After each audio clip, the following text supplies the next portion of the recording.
So we're going to start. All right, welcome to the local Oralinterp contest. The purpose of this evening is, number one, when we go on to District Oralinterp, we can only take one piece in each category. So if you look at the programs, there's different categories. There's reader theater, oratory, humorous, poetry, duet, serious readings. And so part of the reason for this evening is to choose the pieces that will move on. So this is a contest. They are competing against each other tonight in order to decide who gets to move on in each category. It also is a chance for us to showcase Oralinterp. Oralinterp doesn't get a lot of chances to showcase. We go to districts in November and it's in Mobridge. It's a long ways for people to go. If they do well at districts, they move on to regions. Regions isn't here, but our district and our region is very, very competitive. They have to do really well in order to advance from locals on to districts, on to regions. So if they do make it beyond districts, if they do make it beyond regions, they have done really well and competed really well. And you would have something to really be proud of when you've made it beyond. I was telling Mr. Chaquin today, we're in Class B. Class B is the only class that has districts and regions. If you're in a larger class, if you're in Class A, they only have regions, and Class AA only, each school takes their kids on to state. There is no real competition before that. So our kids, when they get on to state competition, they've gone through a lot of hoops that other kids haven't gone through. So it's a big deal to make it beyond. What Oralinterp is taking a piece of literary work that has been published and presenting it in a way in your interpretation. Now, you might see a piece tonight that you've heard another time, and I guarantee it'll be different because they're interpreting it in their own way. It's not, there's no correct way to interpret, it's their interpretation. That's what Oralinterp is. We have a lot of talent here. We have a small group this year with a lot of talent, and I'm pretty excited about the group we have this year. Up until this point, they haven't worked with me very much, and they still may be a little bit rough at locals. We're not going to worry too much about time. Each piece should be less than 10 minutes. However, we haven't done a lot of cutting. There might be some more cutting that we might do prior to going on to districts. So some of the pieces may go beyond 10 minutes. Some of the pieces may go 3 minutes, who knows? I've had that happen before as well. So we'll see how the pieces work out tonight. I have seen each of the pieces one time, but I haven't had the opportunity to really work with the kids. So what you see tonight is the roughest form that they will be. From here on, they're gonna come live at my house almost. They're gonna spend a lot of time with me, and we will get their rough edges worked out, and we'll get it so it's perfect when they go on to districts. Districts, if you look, is November 9th. It's in Mobridge. You are welcome to go. This is the only opportunity you will have to take pictures, to videotape. Beyond that, it's not an option. So this is your only chance to do those kinds of things. The first category we're going to start with tonight is usually our last category. We started it with it tonight because we thought some people were leaving early. So the first category is Reader's Theater. Reader's Theater is a category that is very open for interpretation. In Reader's Theater, they can take a piece that they've written. All the other categories, they have to take pieces that are published pieces. Reader's Theater, they can take a piece they've written, they can change it around. There's a lot of interpretation in Reader's Theater. One thing, some of the rules in Reader's Theater, they cannot look at each other.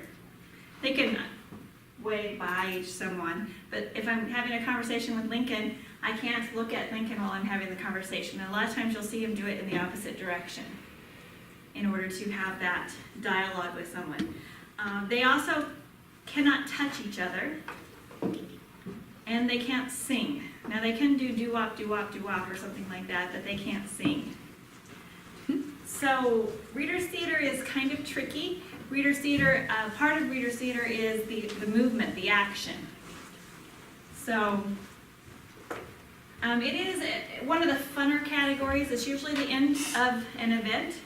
It's kind of the culmination climax of an Oralinterp event. But we're going to start with it tonight. We have 2 different Readers Theater groups. So I'm pretty excited about that there's 2 groups that spent the time, got together, and got some pieces together. So we're going to start out with Emergency Protocol with Kristen, Isaiah, Shannon, and Olivia.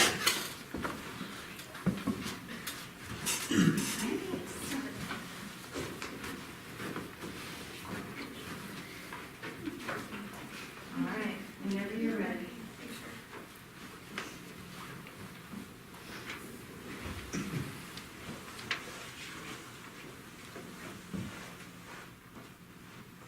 Are we aligned? Yeah. Okay. How would you react in a serious lockdown situation where emergency protocols needed to be implemented?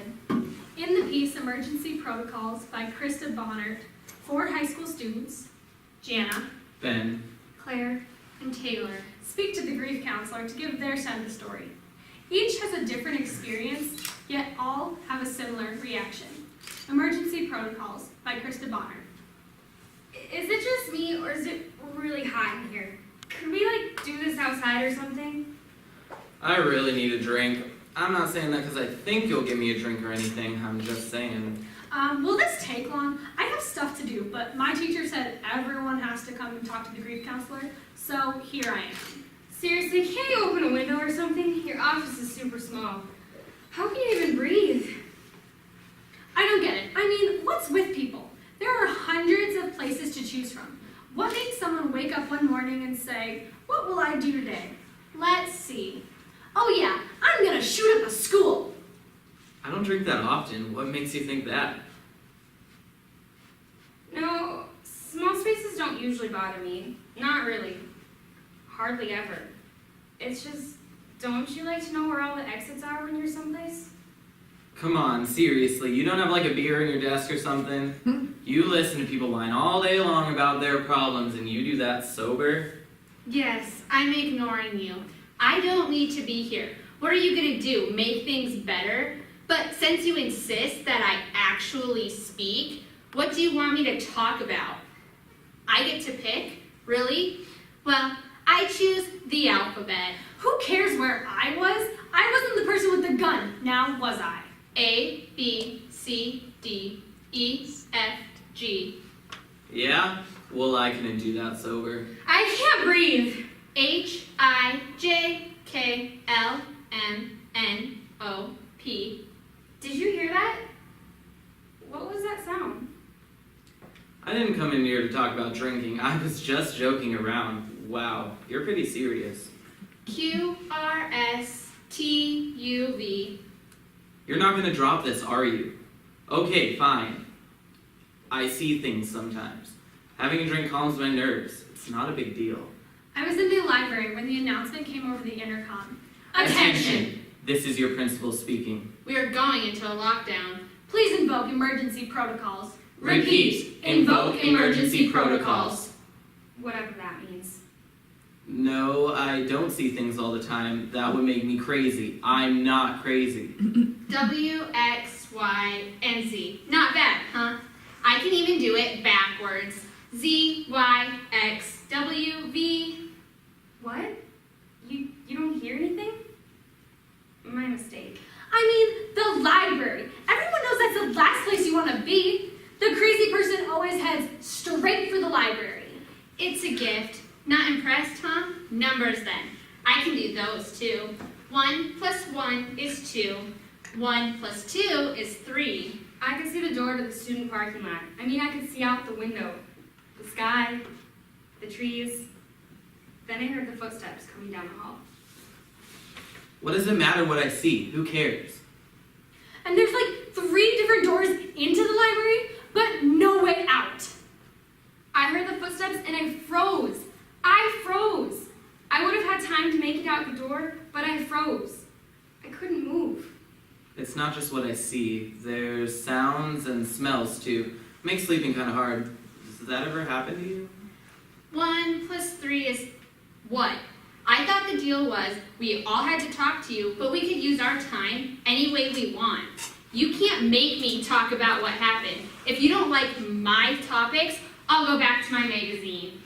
I'm on the track team, the relay team. I can run fast.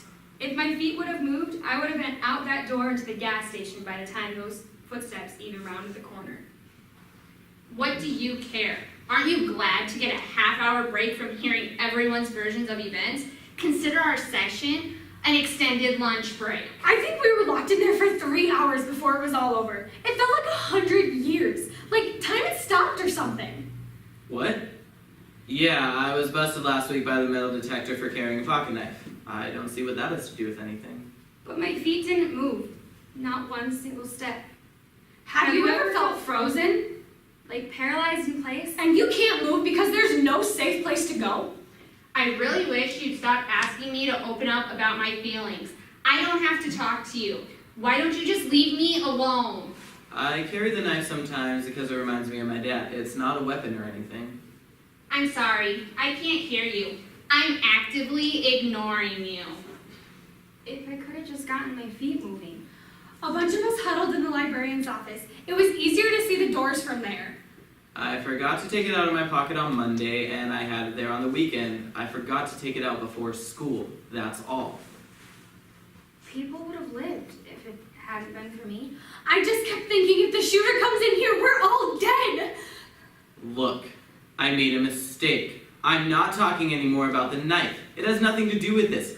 I didn't hurt anybody. The knife's a memento to me, not a weapon. I would never use it like that. I'm not some psycho. Isn't that what we're supposed to be talking about? How did you get that? Who gave you that? Of course I recognize the words. They're from my diary. How did you get a hold of it? Everyone in the library was freaking out. I mean, really freaking out. And there were any teachers in there. We had to fend for ourselves. Seeing something violent doesn't really make you violent. What did I see? I didn't see anything. Really? I came in after. Yeah? Well, your file's wrong. Okay, this isn't funny now. I really need to get outside. Wouldn't you be suicidal if your mother copied your diary and gave it to your teachers at school? I tried to calm everyone else down, but who was I kidding? I didn't know what to do any better than they did. I told them everything would be all right. I promised them nothing bad would happen. I don't care if she's worried about me. That's a total violation of my privacy. Besides, everybody feels suicidal some days. There's times when life just absolutely sucks, and there's nothing you can do about it, except Breathe. And sometimes, even doing that is hard. Before, after, everybody saw some awful stuff. I'm not the only one. I feel so guilty about it, I got everyone to crouch down and hide. If we couldn't be found, we couldn't be hurt, right? I could keep everyone safe that way, right? I was just in the wrong place at the wrong time. We all were. No, we weren't. We were exactly where we were supposed to be. At school. We weren't the ones who were wrong. I could hear the footsteps getting closer. There wasn't enough time to run out the door now. I climbed into my locker, scrunched myself in, and pulled the door closed. It took me a while before I saw the phone on the librarian's desk. Why didn't I see that before?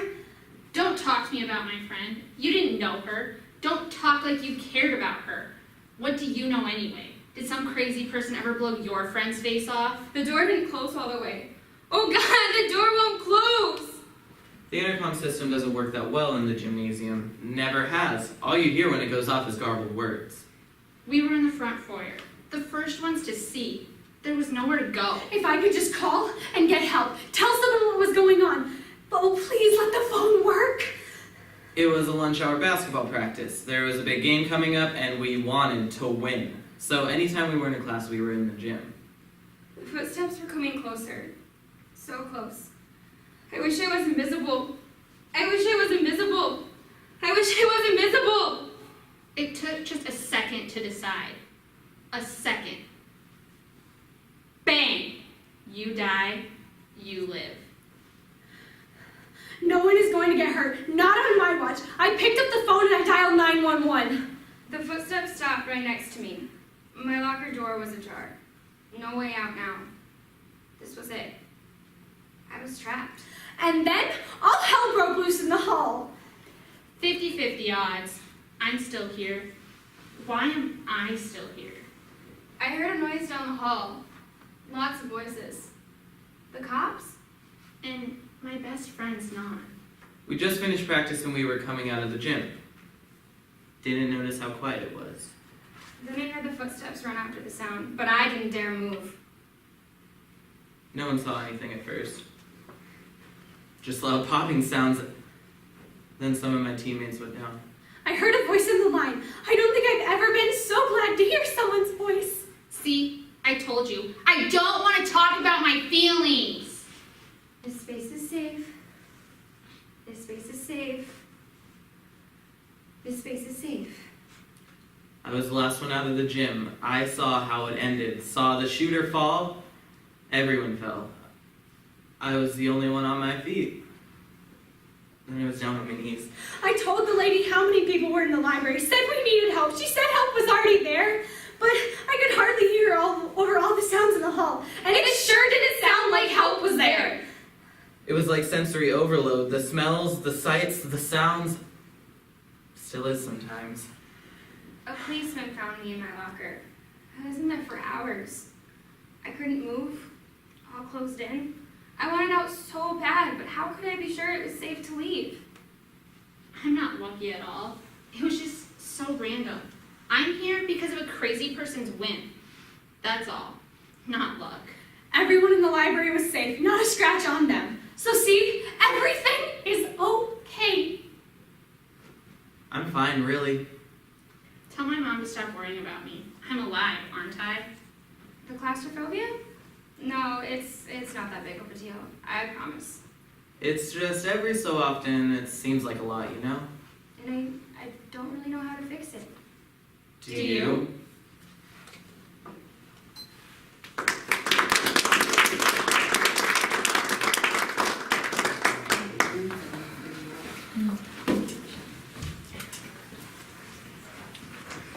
Never cooked us Sunday dinner when we were growing up. Dad wouldn't let her.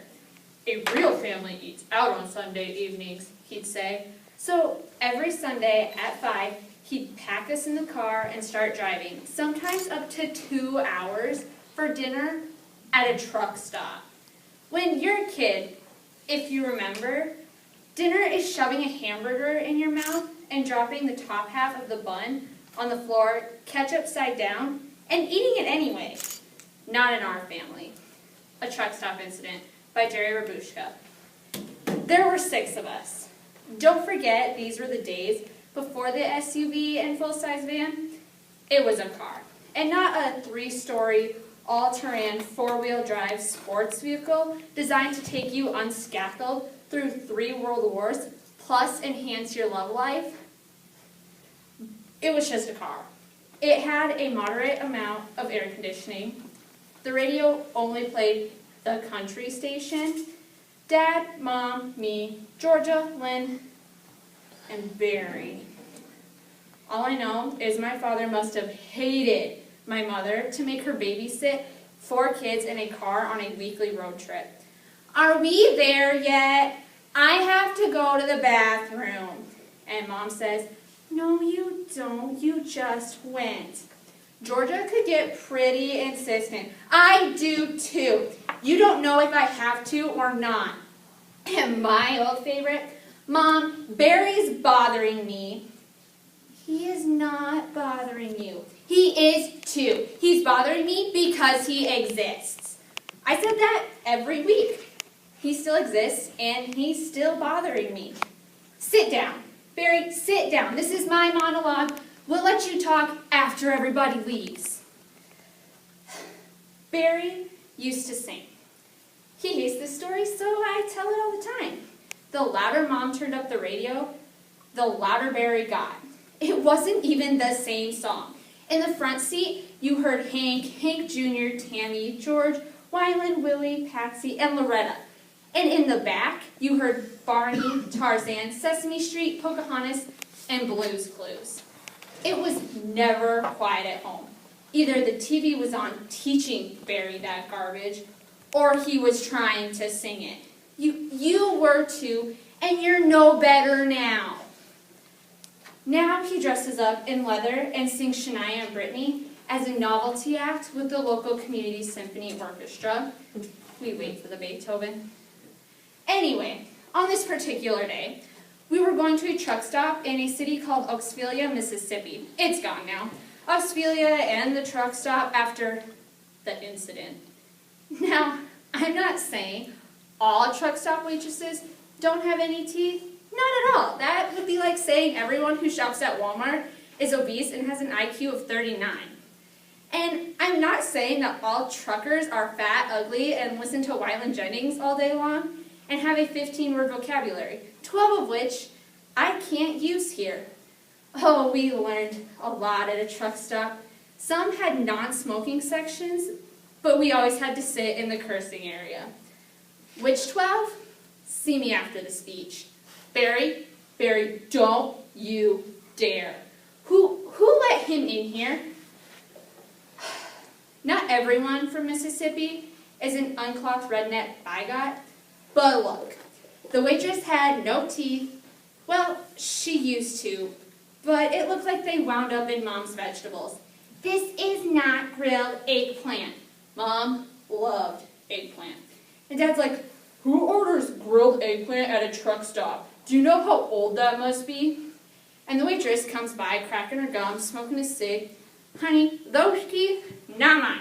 I lost them in a roast 4 years ago, but he's right. We haven't ordered any eggplant in 5 years. We just keep refrying it to kill the mold. By the time Mom got it, it had approximately 13 gallons of Crisco. Tasty, but very unhealthy.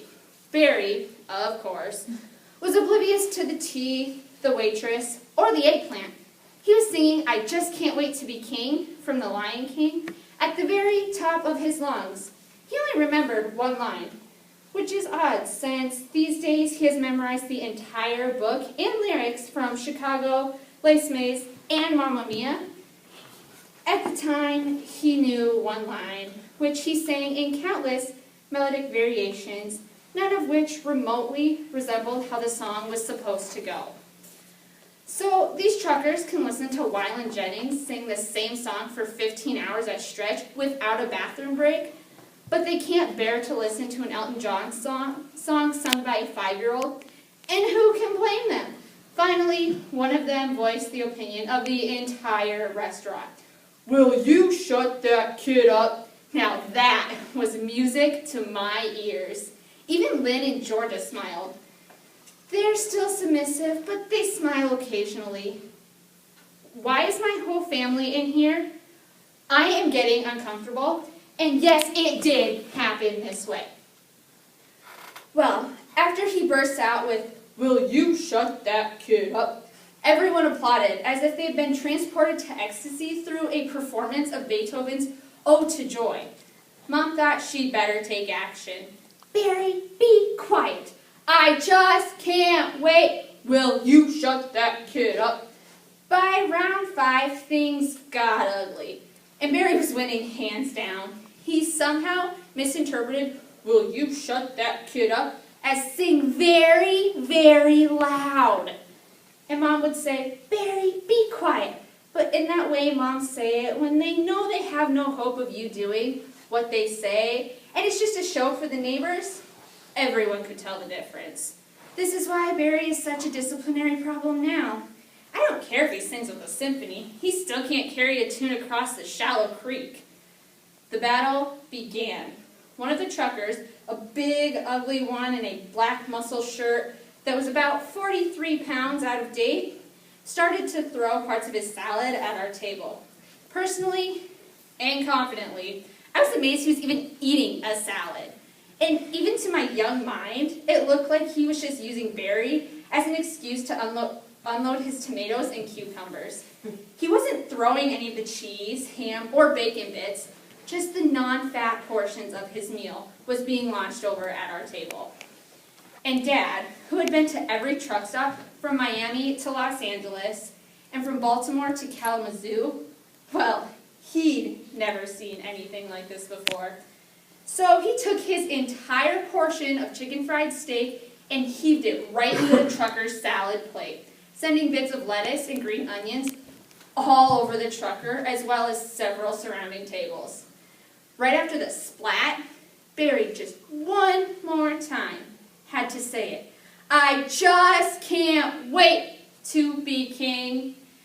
Barry, be quiet. Mom meant it. Mom didn't mean it much back then, but she meant it. Barry started to cry. You did too, and you still do. Suddenly, everyone was on his side. All the customers chimed in to state their child-rearing skills. What a hateful mother yelling at her children in public. I can't believe how abusive you are. The waitress took our side, however. I think you should get a good spanking, and if you won't, I will. I was all for that. I still am. After all, he was my little brother, so any reason was good enough. Mom handed Barry over to the waitress, who took him back to the kitchen, but she didn't spank him.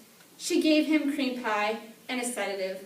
Everyone in the place was very quiet, and we finished eating dinner with perfect manners, except for Dad, whose dinner was 3 tables away on somebody else's plate. Nobody said a word, ever again. They rerouted the interstate around Oxfillia, Mississippi, and the city slowly faded into the oblivion it deserved. The restaurant went out of business, the school closed, and the tourist attraction, the world's largest papier-mâché pig, slowly washed away over a rainy summer 3 years later. Unfortunately, since Dad had thrown his dinner at a truck driver, we had to stop somewhere else to eat on the way home. Mom and I waited in the car, and Georgia and Lynn sat quietly next to us and developed a wide variety of psychological disorders, which they still exhibit to this day. As for Barry, he's still waiting to be king. Here we are, class of 2016. We made it! Of course, I always knew that we would, due to the hard work and dedication of the entire administration and excellent educators here at Briarstone Academy. Let's all give them a little round of applause. Now, speaking of the administration, I would like to note, really quickly before I begin, that while Mr. Littleton made a slight mistake when introducing me, my last name isn't Smith, it's Smythe. It's pronounced Smythe. Not a big deal, of course, but I just wanted to clarify for my mother's sake, who's videotaping it right now. Hi, Mom. Now, fellow graduates, I stand before you today as your salutatorian. For those of you who are unfamiliar with the term, it means I am the second highest ranking graduate here today, behind valedictorian. That's right, I'm number 2. Good old number 2, which, in such a competitive class like this, is truly an honor. And it is my duty today, within this speech, to give my fellow graduates a charge for the future. Seriously, I'm not making that up. When Mr. Littleton pulled me aside into his office, he said, Smith, your job as number 2 is to give your fellow graduates a charge for the future. Think you can handle that, Smith? I told him that I could, and that my last name was pronounced Smythe. It's a great joy to be speaking to you all today as your salutatorian. I would like to start by offering my sincerest congratulations to each and every one of you for your fine accomplishments at Briarstone Academy, especially to Josh Littleton, our valedictorian, and son of our headmaster. Way to go, Josh! How does it feel to be number 1? I bet it feels great. It's kind of funny how you beat me out by less than 1/10 of a point. Isn't that hilarious? 1/10 of a point. I mean, granted, I took all AP classes, and you skated by in woodshop, but hey, grades aren't weighted for that kind of thing, so congrats. You earned it. Truly, you did. Earned it, I guess. Everyone knows that woodshop and intro to cupcakes are just as challenging as AP Calculus and AP Physics and AP English and Latin 4 and, well, never mind. I guess it doesn't matter that much anymore, does it? forgive me. I lost track of my speech there for a moment. All right, here we go. In King Lear, Shakespeare wrote the immortal words, "How sharper than a serpent's tooth it is to have a thankless child." I share this quote with you all today because of its timeless meaning of demonstrating gratitude and, sorry, for Josh's sake, I better explain. A serpent is a big snake with sharp teeth. And if you don't show gratitude, then, well, you're sharper than a big snake's tooth. And no one wants to be a big snake's tooth. I consider myself brimming over with gratitude. Why shouldn't I be thankful? After all the hard work I've put into academics in this school, I can stand up here today as number 2. That's right, I'm second best. I didn't win, but I almost did. Want to hear something funny? My father told me at the beginning of the year that if I was named valedictorian, he would buy me a car. A car. Now, when I went home last weekend to tell my parents that I made salutatorian, that I'd only missed valedictorian by an 1/8 point, my dad says to me, "Oh, that's too bad. You could have had your very own prize." And when I said that I still felt like I had earned a car with all of my hard work, you know what he said? "Whether you're second place or last place, doesn't make no difference. You didn't win. You lost." Funny, huh? Funny stuff. My dad, the comedian. There he is, right there in the audience, folks. My dad. I'm sure you're all anxious to run up to him after graduation and shake his hand, huh? Speaking of dads, my dad just so happens not to be the headmaster of Brierstone Academy, unlike Josh Littleton, our valedictorian. Sorry, no, Mom, you can keep filming. Not having a breakdown, I swear. I'm fine, I'm going right back to my notes. Looking at this Shakespeare quote, I believe it carries an important lesson that I will offer up as a charge to my graduating class. I charge you to always be thankful. I charge you to show your gratitude to the people who have made your success possible, like the fine teachers here at Brierstone Academy, who tirelessly struggle to stay awake as they hand out worksheets directly from the textbooks and pass that off as education. True, most of them are dinosaurs and should have retired years ago, but who can blame the dinosaurs for sticking around in this economy? I'm sure that Josh is very thankful to all of these teachers for never challenging him, because if they had, his grade point average would have probably been in the low teens. Goodness knows we are all grateful for our teachers, but we should also be grateful for our parents and their part in helping us to be the best that we can. For example, my father has driven me to almost the top by reminding me of how I will never be a winner. And Josh's father runs the school and makes sure his grades are always what they should be. Now, I'm not suggesting that Mr. Littleton does anything shady to make sure Josh gets good grades. Not suggesting that at all. I'm making a formal accusation. Stop it with the cut gesture, Mr. Littleton. Your son will have a chance to give the speech you wrote for him later on. I only hope you spelled it out phonetically. Seriously, Mr. Littleton, you take one more step up here and try to stop my speech before I'm done, it won't turn out well for you. See that man right there? That man? Yeah, that's my uncle. And he's that big guy? Yeah, that one? Yeah. Mr. Littleton, he has already told me that if you try to mess with me, he will come up here and knock your teeth out. So why don't you just chill, okay? Chill. Sorry about that, ladies and gentlemen, my fellow graduates. I hate causing a scene, but this was supposed to be my special day. All right? Instead, I'm up here as an opening act for a Neanderthal whose biggest goal in life is to open a golf course. Seriously, Josh Littleton wants nothing more out of life than to open a golf course so rich guys in stupid pants can hit a little ball around and pretend that they are athletes. Most of them don't even walk after the ball. They ride in a little cart. This is our so-called valedictorian's ambition in life.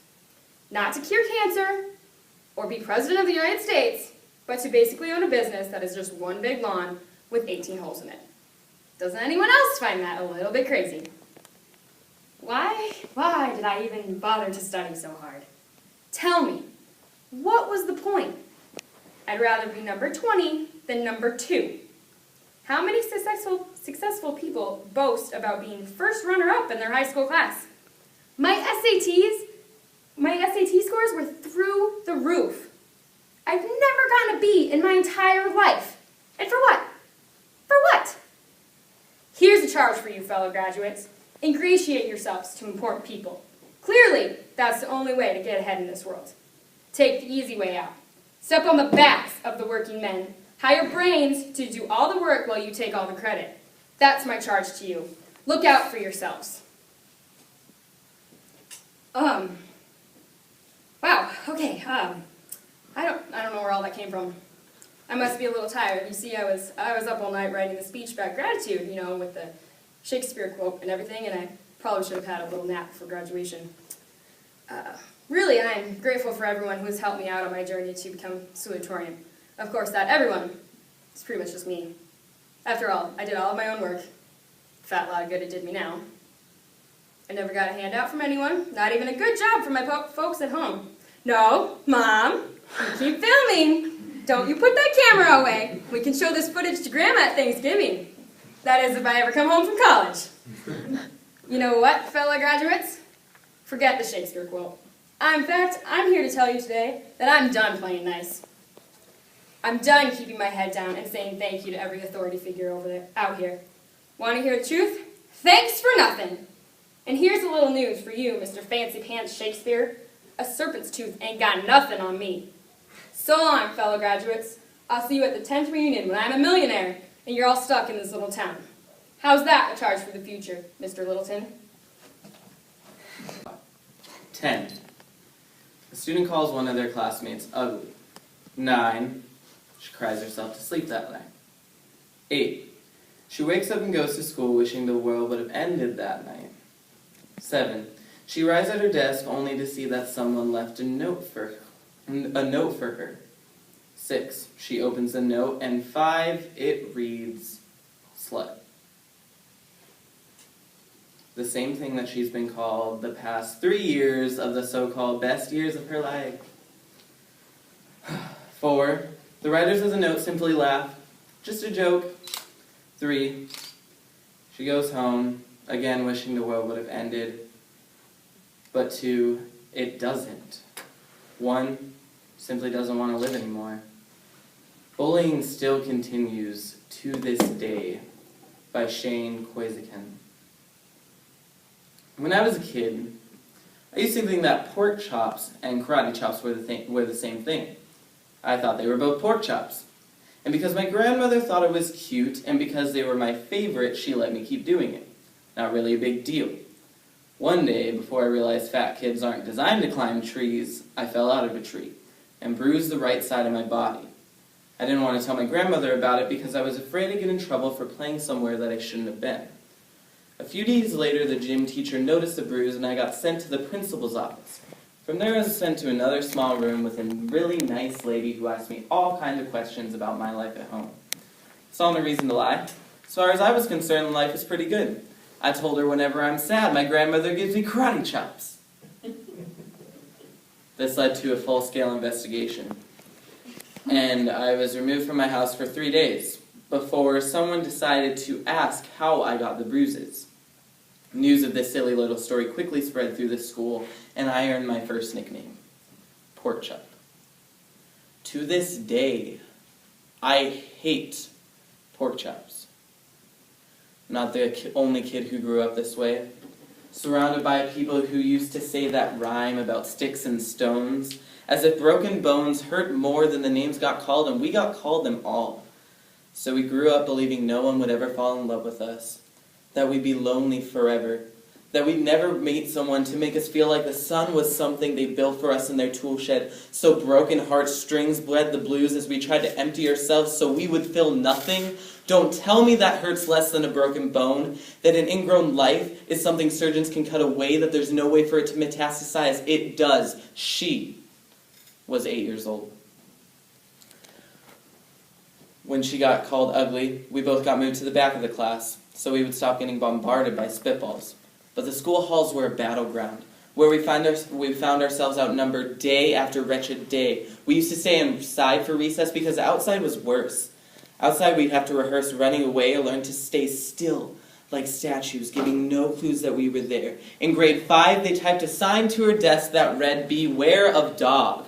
To this day, despite a loving husband, she doesn't think she's beautiful because of a birthmark that takes up a little less than half of her face. Kids used to say she looks like a wrong answer that someone tried to erase, but couldn't quite get the job done. And they'll never understand that she's raising 2 kids whose definition of beauty begins with the word mom. Because they see her heart before they see her skin, that she's only, always, and ever will be amazing. He was a broken branch, grafted onto a different family tree, adopted. But not because his parents opted for a different destiny. He was 3 when he became a mixed drink of 1 part left alone and 2 parts tragedy. Started therapy in 8th grade and had a personality made up of tests and pills. Lived like the uphills were mountains and the downhills were cliffs. 4/5 suicidal, a tidal wave of antidepressants, and an adolescence of being called pauper. 1 part because of the pills, and 99 parts because of the cruelty. He tried to kill himself in grade 10 when a kid who still had his mom and dad had the audacity to tell him, "Get over it." As if depression is something that can be remedied by any of the contents found in a first aid kit. To this day, he is a stick of TNT lit from both ends, could describe to you in detail the way the sky bends, the moments before it's about to fall, and despite an army of friends who call him an inspiration, he remains a conversation piece between people who can understand. Sometimes being drug-free has less to do with addiction and more to do with sanity. We weren't the only kids who grew up this way. To this day, kids are still being called names. The classics were, "Hey stupid," "Hey spaz." Seems like each school had an arsenal of names getting updated every year. And if a kid breaks in a school and no one around chooses to hear, do they make a sound? Or are they just background noise on a soundtrack stuck on repeat? When people say things like, "Kids can be cruel," every school was a big top circus tent, and the pecking order went from acrobats to lion tamers, from clouds to carnies. All of those were miles ahead of who we were. We were freaks. Lobster claw boys and bearded ladies, oddities, juggling depression and loneliness, playing solitaire, spin the bottle on our broken hearts, trying to kiss the wounded parts of ourselves and heal. But at night, while others slept, we kept walking the tightrope. It was practice, and yeah, some of us fell. But I want to tell them that all of this is just debris left over when we finally decided to smash the things we thought we used to be. And if you can't see anything beautiful about yourself, stare a little longer. Get a better mirror. Look a little closer, because there is something inside you that made you keep trying. Despite everyone who told you to quit, you built a cast around your broken heart. You signed it yourself. They were wrong. Because maybe you didn't belong to a group or a clique. Maybe they picked you last for basketball or everything. Maybe you used to bring bruises and broken teeth to show and tell, but never told. Because how can you hold your ground if everyone around you wants to bury you beneath it? You have to believe that they were wrong. They have to be wrong. Why else would we still be here? We grew up learning to cheer on the underdog because we saw ourselves in them. We stem from a rooted planted belief that we are not what we are called. We are not abandoned cars stalled out and sitting empty on a highway. And if somehow we are, don't worry. We only walked out to get gas. We're graduating members from the class of We Made It. Not the faded echoes crying, "Names will never hurt me." Of course they did. But our lives will only and ever always continue to be a balancing act that has less to do with pain and more to do with beauty. Question. Do you ever talk to yourself? And could you imagine what it would be like? If others could hear your thoughts? I know I do. I'm Jessica. And I'm Jason. We don't know each other yet. But we're about to meet each other very soon. And you, as the audience, will not only hear our conversation, but the things we're thinking as we try to make good first impressions by Matt Thompson. February 14th. Valentine's Day. Valentine's Day. I stopped by the flower shop. He stopped by the flower shop. Excuse me. Yes. He was very attractive. She looks like an angel that fell out of heaven. May I help you? I was looking for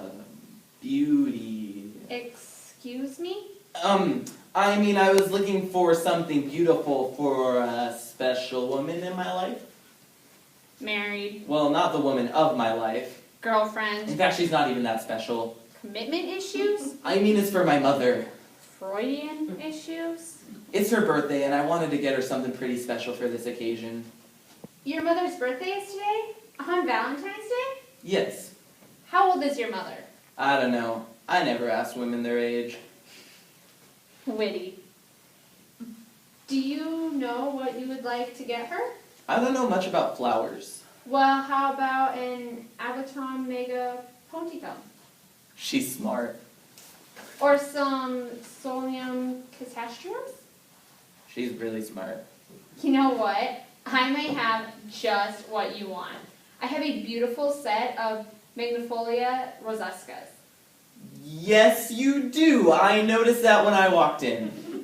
He's flirting. I'm flirting. I think you're a bit over my head with the Latin names there. Sorry, I just get caught up. You know, you have a very nice smile. I'm listening. Thank you. It's easy to see how you can make customers feel so at ease. I'm still listening. I think it's the plants that do that, but you're very kind. It's easy to be kind when your face radiates pure beauty. He has my undivided attention. So, what do you think? About what? About the Magnifolia rosescus. The Magnifolia rosescas? Yeah, that sounds exotic. What are they? Roses. Cute. Yes, and so are you. Did I just say that? She just complimented me. I just complimented him. Wait, I can't compliment him too much. What if it goes to his head? What if he has a huge ego? Although, he is very cute. She has a spunky personality. I think I like that. He's witty. I think I like that. Awkward silence. Awkward silence. My name's Jason. Jessica. So, Jason, what do you do for a living? Well... I wonder how much money he makes. She wants to know how much money I make. I'm sorry, I didn't hear you. What did you do again? I'm an economic advisor for the Teledyte Bank Finance. Boring. I'm an astronaut. He's a liar. I own the New York Mets. He's a very bad liar. She's not buying it. I'm not buying it. Money isn't important. Maybe he misunderstood me. Money isn't important. The New York Mets, huh? Yeah. Okay, I gotta come clean. No. Let's change the subject. Let's change the I subject. think I blew it. He's blowing it. Ooh, I'll be brazzing. Would you like to go out with me? Brazen. Where would we go out? To the tractor pull competition? Strike one. Do you play golf? That yuppie sport. To the science fiction convention? You can't be serious. I'll get your flowers. Samantha, a dozen red. I'll ring you up over here. Hang on a second. Would you like to have dinner with me? I don't think that he can afford me, but because I'm an amazing human being, I'll give him one more chance. You know, I was reading this really offbeat book that a girlfriend of mine recommended. You don't say. Do you read, Jason? Actually, I don't really get a chance to read books. See ya. As much as I write them. Okay, I'm back. You're a writer. Yes. Really? What kind of books do you write? Novels. Well, novellas really. Shorter novels, that is. Have I heard of them? What are the titles? I'm seriously interested. I think she's interested. Well, let's see. My first novel is entitled The Entangled Entropy. After that, I wrote a little book called Hambone and the Alpaca, The Secret Life of Applesauce, Happy Hogs, and All the Pits. Sounds like a New York Times bestseller. Unfortunately, it never reached the top 100. I think the title was a bit much. You think? To be honest, I haven't really made a fortune writing. I mean, I haven't made a lot of money. That doesn't matter. I figured you have to do what you want to do with your life. I mean, I'm an artist. Oh boy, here we go. Writing nourishes the soul, fuels the body. It's music of the mouth. Without words, the world would be silent. That was very poetic. I think I like that. You have a way with words. Thank you. I think she likes me. I think I like him. What was the name of your last book? My last book is called Ghost with Ropes. It just came out. What's it about? It's about how communism and democracy share common values from the standpoint of a Portuguese goat herder that gets caught by a band of communist robots. In chapter 7, the ghosts are disguised as 8-foot-tall baboons, and they all have the face of Thomas, and it's all from the viewpoint of an 11-year-old armadillo.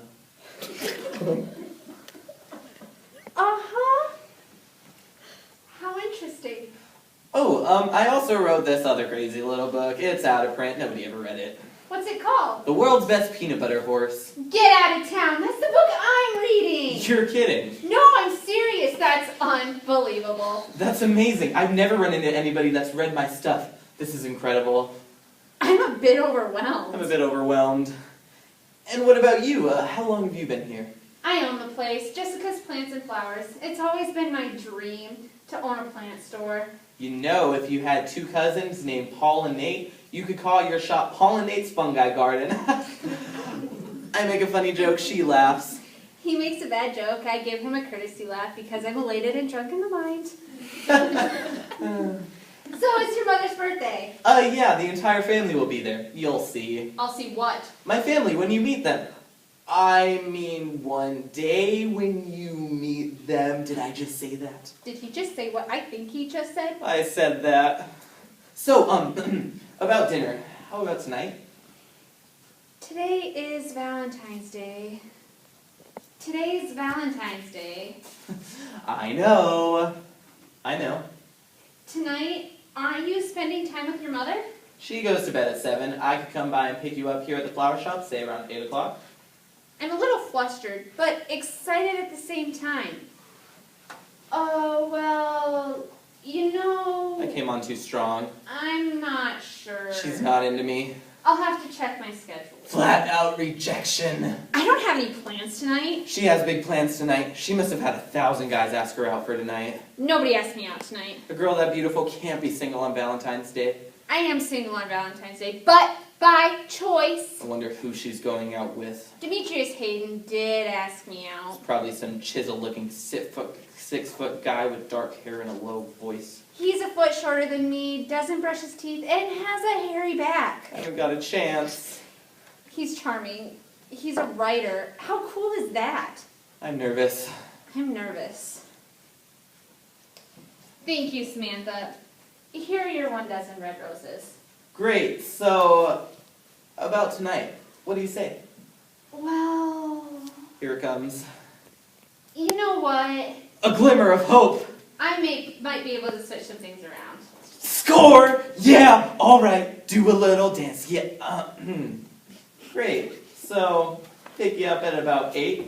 Yeah, I guess so. Why not? See you then.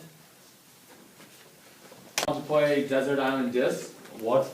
You know, if you were marooned on a desert island and you can only take 10 albums, which ones would you take? Are you serious? Why not? It may have escaped your notice, but we are marooned on a desert island. I would bring the White Album for sure.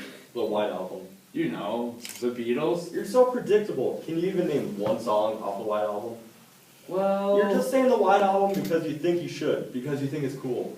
fine. Which albums would you bring? I'm not playing this game. It's stupid anyways. What are you gonna play this on?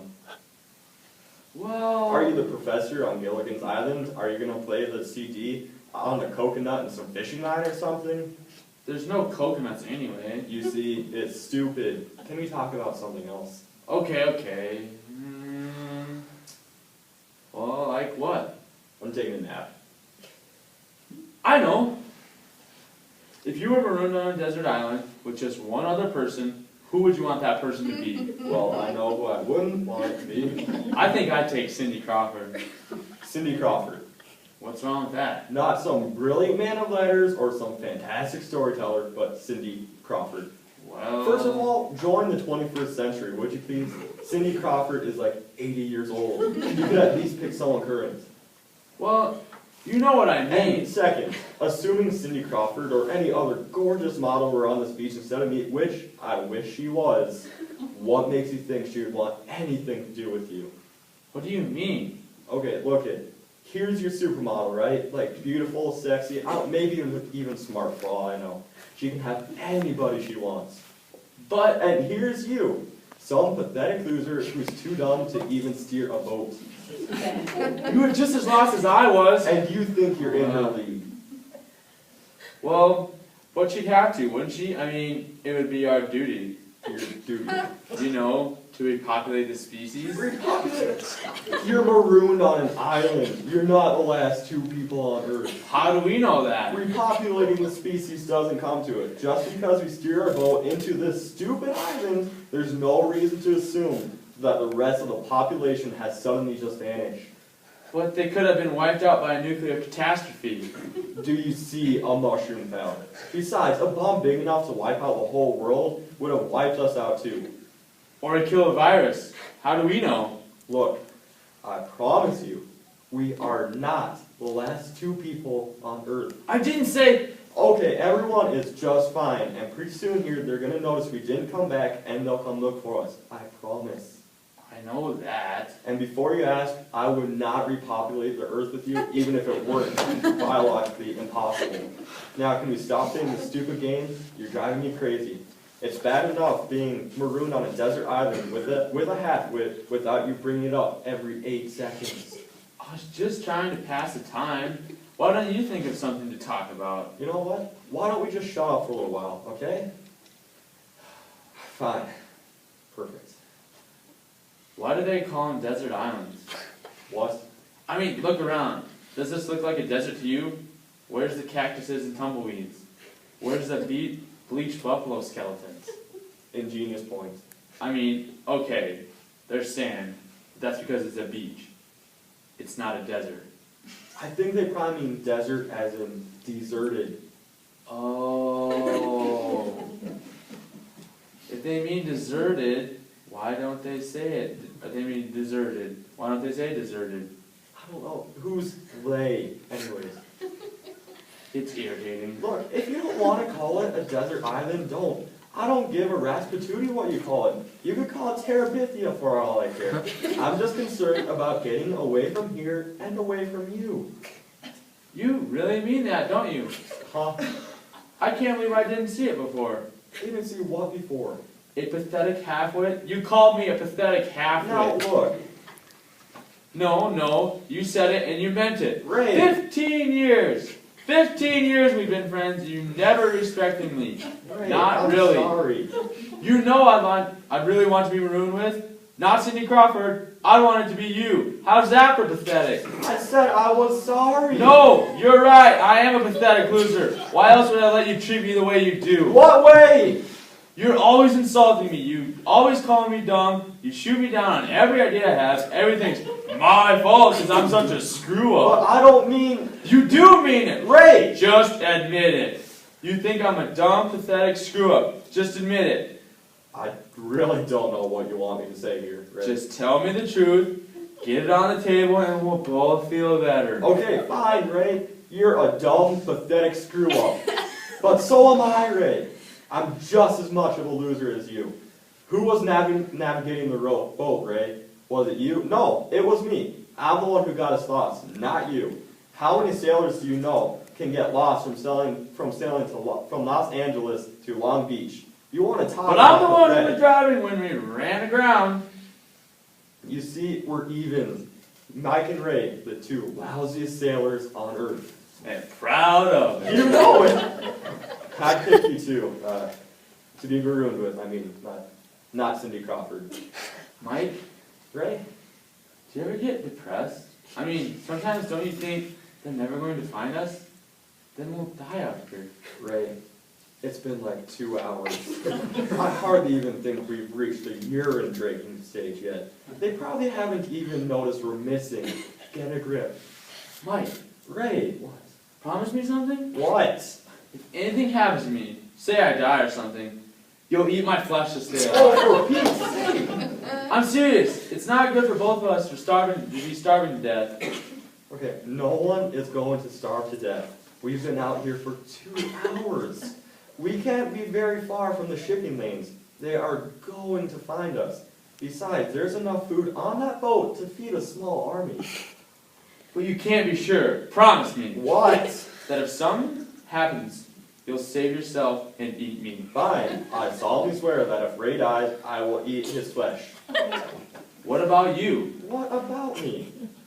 Well, would you want me to eat you? If you were dead, I mean. I guess. Why not?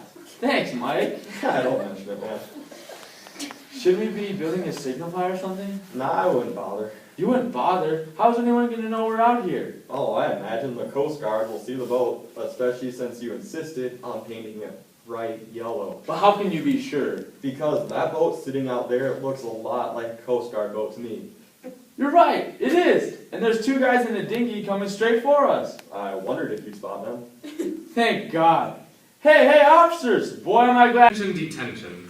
The time is 3:45. Detention begins. Now. Time for roll call. Desk number 1, your name. Adam. Adam what? Sorry, sir. Adam what? Adam Mendeev? No, Adam, your full name. It's not on your record? We go by first name only. Otherwise, our filing cabinets would be spilling over. Alright, then, Adam Dinsmore, sir. And your middle name. Dennis, sir. Adam Dennis Dinsmore. Thank you. Wait a moment. Yes, sir? Your initials spell ADD? Yes, sir, they do, sir. Adam Dennis Dinsmore. I'm sorry, what were we talking about again? Never mind. Desk number 2, your name. Marissa Dawn Jackson. You might recognize the name. My brother Kevin lived in detention. As a matter of fact, I do. He was quite a prankster. Yes, sir. He TP'd the school so many times, Charmin paid for the new chem lab. That's him, sir. And our longest running, senior 2, it took him 3 years to graduate. Oh, no, 4 actually. He was pretty cozy in there. I'll say, I'm sitting in his desk. How can you tell? There's a plaque with his name on it. That's right, the faculty chipped in for that. So what's he up to nowadays? Probation. Oh, but I'll assure you, sir, I'm nothing like him. This was just a simple misunderstanding. We'll get to that later. Desk number 3. Do I have to? Have to? Watch your grammar, young man. My grammar's fine. I get straight A's without cracking a book. I've never missed a day of school in my life. And I'm gorgeous. So do we really have to go through this charade? Indeed we do. Come on, I have good grades, good insight, and good hair. Don't I deserve a get-out-of-jail-free card? There's a price to pay for poor behavior. I take Miss Moon's gym class. Isn't that punishment enough? I thought everyone liked Miss Moon. Are you kidding? She's a basket case. Last month during archery, she put pictures of her boyfriend on all the targets. I'll have a word with her about that. Please do. They broke up and now we're learning the backstroke in her pool of tears. Well, in any event, your name. Jacob Curtis Young. And I'm not kidding about Miss Moon. Next week we start kickboxing and I am very worried. Desk number 4, your name. You know who I am. We must follow the proper protocol. This is stupid. Don't call me I stupid. didn't call you stupid. Young woman, Just wait till I get home. Dad will get a kick out of this. don't bring her into this. But Dad, Don't but dad me. he does this all the time. Before we have dinner, roll call. Before we go to bed, roll call. I'm surprised there's not a sign-in sheet for the bathroom. This is not the time or place. I can't believe Mom thinks your attention to detail is cute. I have my charms. Not that it doesn't drive her crazy sometimes. For a good laugh, she switches all the clues on his TV Guide crossword puzzle. She doesn't do that. Yes, she does. She puts yesterday's clues with today's puzzle, then he disappears into the study for hours. He's still stuck on a 12-letter word for I blamed Lucy. Enough! When we step foot on school grounds, I am no longer your father and you are no longer my daughter. I wish. What was that? Nothing, sir. Your name then. Tracy Marie Hainsley. Thank you. Now that everyone has been accounted for, we must discuss the nature of your being called to detention. Exactly. The test is over. We retain enough information long enough to choose A, B, or C, and then it's gone. Brains like colanders. And by the way, Newton discovered gravity. If you say so. Moving on. It's not exactly the tardiness that concerns me. While I don't particularly care for my students arriving in the middle of first period, it's the nature of your late arrival that interests me. Okay, for the record, we are only 10 minutes late for geography, and Mr. Richards is almost 80. It actually takes him that long to stand up. Yeah, no kidding. When he passed out midterms, Russia split into 4 new countries. I've had enough of your wisecracks. They're not cracks. Good thing he doesn't teach gym or we'd never get out of here. It's just curious that all of you were late on the same day. Coincidence, I assure you. We'll see about that. In fact, let's start with you, Miss Jackson. Explain yourself. Okay, I was sick. That is the oldest excuse in the book. I'm aware of that. So I'm supposed to believe you? Yes, we both know it's an old excuse, therefore doesn't it make sense that I might actually be sick? Perhaps. Then again, you're pretty clever, much like your older brother. Fine, don't believe me. You think she's funny, do you? No, sir. I think you find her hilarious. Not at all, sir. I actually find her very depressing. I laugh when I'm depressed. Doesn't everyone? I wouldn't know. I'm never depressed. Regardless, this is not about me. This is about you being late. So speak up, Adam. Yes, sir. As you know, I'm president of the drama club. Really? Yeah. We have a drama club. Yeah. Anyways, this morning, Mr. Travis scheduled an emergency rehearsal. How can there be a drama emergency? Okay, clearly you've never seen one of our shows. Our leading man doesn't know his lines, the crew isn't even sure what play we're doing, and this morning the local newspaper showed up for an interview, and yeah. So you see, sir, I had quite a morning, so I apologize for being late, but it couldn't be helped. I simply don't believe it. What? To my knowledge, the only drama that happens here is in the staff room. What drama? Let's just say things haven't been the same since the home ec teacher joined Weight Watchers. Miss Harvey does not need to lose weight. No, she just wants better gas mileage, but the switch to gluten-free bagels has ticked off the entire faculty. That explains the monologues in the pop machine. But enough about me. Why were you late, Jacob? You really want to know? I certainly do. Fine. I was held hostage by senior citizens. I can't wait to hear this one. I hope you brought your knitting. How long until Judge Judy comes on? About half an hour. Better wait to go to the bathroom. Hi, Grandma. I thought I'd stop in and say hi before school. Well, what a nice surprise. Bernice, you remember my grandson? No, but don't be offended. I have a post-it note that tells me to wake up in the morning. That's what they call food around here? No, they just put it in the rec room. That's the plaster from it. You want some? I think I'll pass. Man, I remember when I could digest anything. Those were the days. Amen. Just the thought of it puts me in the mood for... Don't even say it. Oh, I'm sorry, Bernice. I didn't mean to flare your angina, but it makes you think, doesn't it? Sure does. It's been 10 years since I've had it. 10? That's nothing. I've gone without for 20, and boy, do I miss it.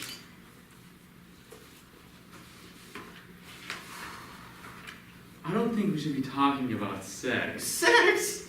Not sex, dear. Corn! I haven't had any in years. Oh, corn. The last time I had corn, I had it on the bottom of my right foot. And you do not want any of that. But you shouldn't be ashamed to talk about sex, dear. It's such a beautiful thing. Grandma! Oh, don't be such a prude. You think a stork dropped your father on my doorstep? Well, no. Surely you could discuss these things with your father. Sorta. He works for Microsoft, so my sex talk was a PowerPoint presentation. And what do you say we put that knowledge to the test? What do you mean? You saw Orderly? She's a hottie, right? I'll say. What? I have to get my cake somehow. She's okay, I guess. Alright, so use your charm and get her to bring us some corn. No, I'd really be better getting to school. You're not going anywhere until we get what we want. Grandma!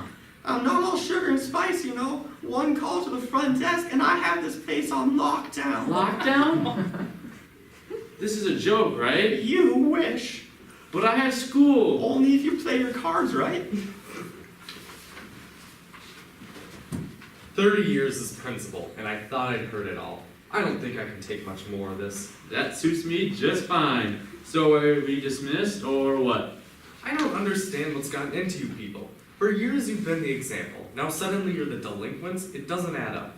Clearly, this is causing you a lot of stress, so why don't you just do yourself a solid and let us go? Stress is par for the course of my profession. Okay, it's up to you, but anxiety is very bad for the skin. If that were the case, I'd be a walking pimple. Take a look around. We're all walking pimples. Be that as it may, lying in detention only leads to more detention. Fine by me. Hey now, what do you mean by that? Oh, nothing. My reputation is on the line here. I shouldn't have to summon my own daughter to detention. Of anyone here, you should know better. So I want the truth. You hear me? Yes, sir. Make it good. I'll try. As you know, I've been studying for the annual spelling bee, only it's not going as well as I'd hoped. Surely you've picked up a thing or two for my crosswords. Well, this isn't just any spelling bee. It's a monster spelling bee. Ooh. By monster, you mean difficult? Not exactly. Let's hear it then. Alright, I hope you brought your imagination. Thank you everyone for attending the 63rd Annual Monster Spelling Bee. It is a pleasure to have you all with us. It's sunny day and the weather is nice, the wind's from the west and the barometer is holding steady. I would now like to welcome in our finalists. My name's Snooky. My name's Zelnoid. My name Yiggle. I spell. Me spell. We spell. I believe we are missing one other. No, I'm here. I'm here. I stood too close to the donuts and almost got eaten. We sorry. That's okay. My name is Tracy. Without further ado, let us get this monster spelling bee underway. Tracy, your word is ooga, ooga, badooga. Excuse me, that's not a word. My dictionary says otherwise. Definition, please. Ooga, ooga, badooga. To badooga and or ooga in ochre. Definition of badooga. An alternate of ooga. Definition of ooga? To eat. Okay. Ooga ooga badooga. I don't know. O-O-G-A. O-O-G-A. B-A-D-O-O-G-A. I'm sorry, Tracy. There's an H in ooga, ooga, badooga. He forgot letter. She's stupid. You loser. And you know what that means. Cheater. They're going to eat me. Just for misspelling a word. No, not eat. Ooga ooga badooga. Stop this nonsense at once. Tracy Marie Hinckley, you should know better than anyone that telling ridiculous stories is the fastest way to get my knickers in a twist. Yes, sir. Then how do you explain your behavior? And none of this monster nonsense. Yes, sir. Once and for all, I want the truth. I'm not kidding this time. Okay, guys, I'm sorry. Our plan isn't going to work. Don't say a word. Yeah, we all promised. I might as well tell him now. Tell me what? No, don't! He'll get it out of me eventually. At home, he makes us all confess something before bed. What exactly goes on at your house? Nothing. Sometimes we have to make up things just so we can get to sleep. He still thinks Mom is responsible for global warming. Let me get this straight. If I gather correctly, am I to believe that you all wanted to be in detention today? I guess that answers my question.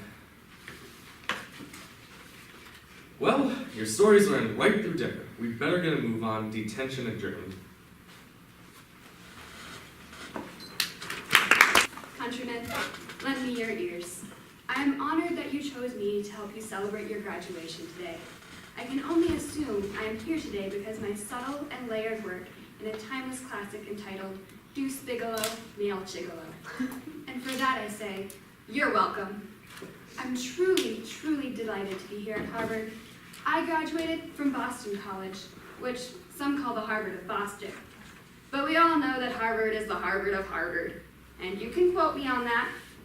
I have to admit, I am very surprised to be here because, like so many of you, I was pretty convinced the rapture was going to happen. Show of hands, how many of you woke up Sunday and thought, you're kidding me? I sold all my belongings, I told my boss to shove it, and we're still here? I understand how you feel. I am so mad at heaven right now. So, I tried to write today's speech the way I wrote everything in college. Stayed up all night, typing on a Canon word processor, while listening to Sir Mix-a-Lot. To be fair, first I took a nap, I ate a large pretzel, I cried a little bit, and then I went to see that movie, Fast Five. And I'm here to tell you, life is like a heist that requires good drivers, an explosives expert, a hot girl who doubles as a master of disguise, and this is a hard and fast rule. If The Rock shows up, they're on to you. But the class of 2011 did not invite me here to tell jokes. What do I know about Harvard? I know it is the oldest American university. I know it provides the ultimate experience in higher learning, and according to the movies, I know it is filled of people who get rich either by inventing things or suing the people who they claim stole their invention. Let me be clear. I believe everything I see in the movies. And if you remember anything I say today, remember this. Every single thing you see in the movies is real. So, what do the fine students of 2011 need to hear from me? If I wanted to give you advice as a Bostonian, I would remind you that just because you're wicked smart doesn't mean you're better than me. I would also say, good for you for working so hard. You graduated from Harvard. It must be nice. If I wanted to give you advice as a New Yorker, I'd tell you, excuse me, ma'am, could you move, please? Don't walk in the bike lane. Get off the bike lane, please.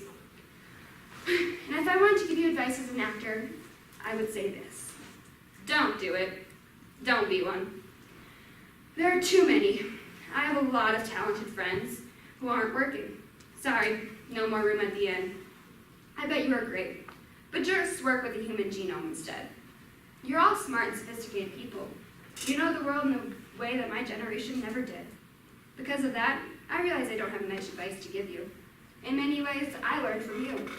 I don't have many answers, just questions. Specifically, when I use FaceTime on my iPad, I'm talking to someone and I take a picture, sometimes the screen freezes. How do I fix that? All I can tell you today is what I've learned, what I've discovered as a person in this world, and that is this. You can't do it alone. As you navigate through the rest of your life, be open to collaboration. Other people and other people's ideas are often better than your own. Find a group of people who challenge and inspire you. Spend a lot of time with them, and it will change your life. No one is here today because of they did it on their own. Okay, maybe Josh, but he's just a straight up weirdo. You're all here today because someone gave you strength, helped you, held you in the palm of their hand. God, Allah, Buddha, Gaga, whoever you pray to. They have helped you get here, and that should make you feel less alone and less scared, because it has been a scary 10 years. You were young children when you watched the planes hit the World Trade Center. You quickly understood what it is like to feel out of control. Your formative teenage years were filled with orange alerts and rogue waves and unaccomplished missions. For my generation, it was AIDS. We all grow up afraid of something. Your generation had to get used to taking your shoes off at the airport. My generation had to get used to awkward PSAs from boys to men telling us to use protection. But during those tough times, you realized how wonderful it was to be part of a group. But more about me. I moved to Chicago in the early 1990s and I studied improvisation there. I learned some rules that I still try to apply today. Listen, say yes, live in the moment, make sure you play with people who have your back, make big choices early and often. Don't start a scene where two people are talking about jumping out of a plane. Start the scene having already jumped. If you are scared, look into your partner's eyes. You will feel better. This advice has come in handy and would often be something I would think about when I performed for Saturday Night Live. Live television can be very nerve-wracking, and I remember one time being nervous, looking into the eyes of the host and feeling better. I should point out I was wearing a chicken suit at the time. The host was Donald Trump. He was wearing a bigger, more elaborate chicken suit. I looked into his eyes, I saw that he looked really stupid, and I instantly felt better. See how that works? I should point out that the sketch was written by a Harvard graduate and also a graduate from Northwestern, but who cares about that, am I right? I cannot stress enough that the answer to a lot of life's questions is often in someone else's face. Try putting your iPhones down every once in a while and looking at people's faces. People's faces will tell you amazing things, like they are angry or nauseous or asleep. I have been lucky to be a part of great ensembles. My work with Upright Citizens Brigade led me to my work on Saturday Night Live. And when I graduated from that comedy college, I was worried about what came next. Then Parks and Recreation came along, a show where I am proud of where I get to work with people I love.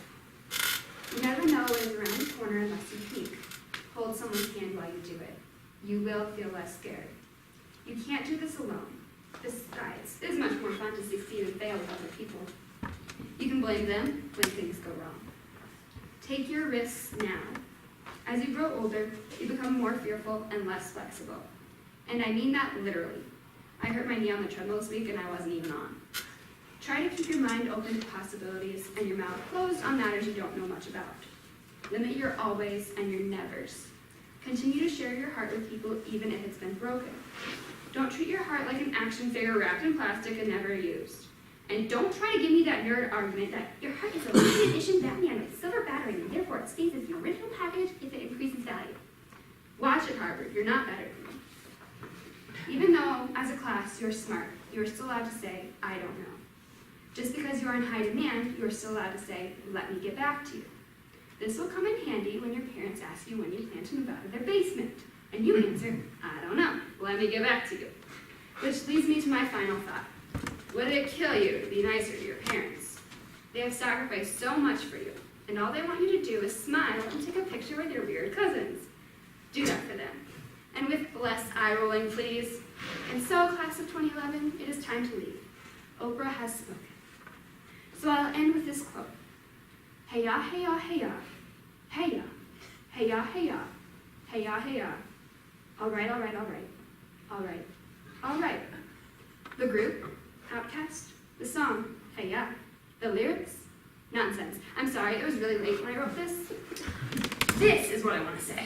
When you feel scared, hold someone's hand and look into their eyes. And when you feel brave, do the same thing. You are all here because you are smart and you are brave. And if you add kindness and the ability to change a tire, you almost make up the perfect person. I thank you for asking me to speak to you today. As you head out into this world, I wish you love and light, joy, and much laughter. And as always, please don't forget to tip your waitresses. Thank you very much. The Story of the Boy and the Moon. The Red Indian Fairy Book by Francis Jenkins Alcott. Do you see the mark in the middle of the moon that looks like a man? Well, it is really a little Indian boy. It happened this way. Many years ago, there lived a boy.